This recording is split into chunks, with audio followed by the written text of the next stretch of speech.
First of all, thank you for having me on the studio. Sajid, before I get into the settlement and what the contours of the settlement are, I think it's important to lay out the construct or the building blocks and the thought process behind the proposal that we've made to the government of India. I think in front of FTIL, we clearly had two paths. There was and I think not just FTIL, for everybody involved in this so-called default crisis. The first path is a very clear path of conflict, which everybody is currently going towards, where yes, there is a long tail there. You keep on fighting in a legal court of law. We don't know when the real judgment comes out, and at the end of whenever the legal proceedings decide whoever is the so-called person responsible for what happened, the person or the company will be punished.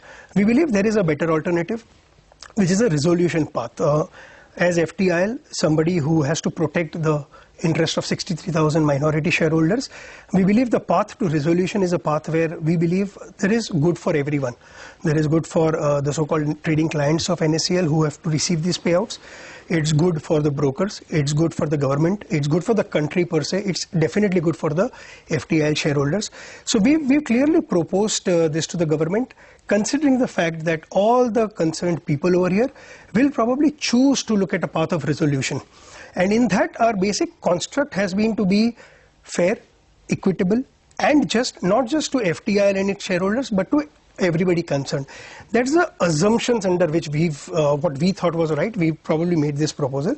It's in line a very simple construct that we are putting. We believe that everybody will have to chip in if there is going to be a fair and just and equitable resolution. We are saying we are taking the lead. If you remember, about some time back, we had already put 180 crores to take care of close to about 50% payments to about 7,000 trading clients of NSCL. We are saying we'll come up and put another 320 crores, which takes our contribution to about 500 crores. Our view, and our very, very strong view, is that brokers are equally party to this, because you have to understand the privity of the contract of a trading client was with the broker. We had nothing to do with those trading clients.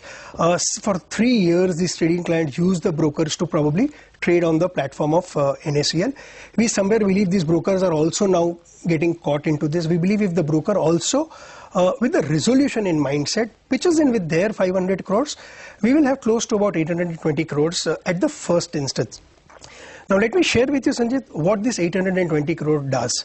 At the first instance, for all the trading clients who are supposed to receive payouts of less than 10 lakh rupees, every single person, 100% of them, which is close to about 7,000 trading clients, get 100% of their money back. For those trading clients who have to receive payouts between 10 lakh and a crore of rupees, they will get 50% of the money that is owed to them. Then the second leg of our proposal is, that's the contribution from us and from the brokers. We believe that all of us are in sync, Government of India, us, brokers, trading clients. Let us all put all efforts that we have at our disposal, and let's go ahead and recover this money from the defaulters. If a sum of only 1,800 crores is recovered from the defaulters of the 5,600 crores of pain that they have to do, we believe that this will take care of 50% of the balance amount that one has to pay for all trading clients who are supposed to receive between 10 lakh and a crore. And for all those who are, which is so-called ultra HNIs who have to receive more than a crore, they will also receive 50%. In effect, 94% of trading clients will receive payouts, where some of them will receive close to about 50%, and some of them will receive about 100%. So that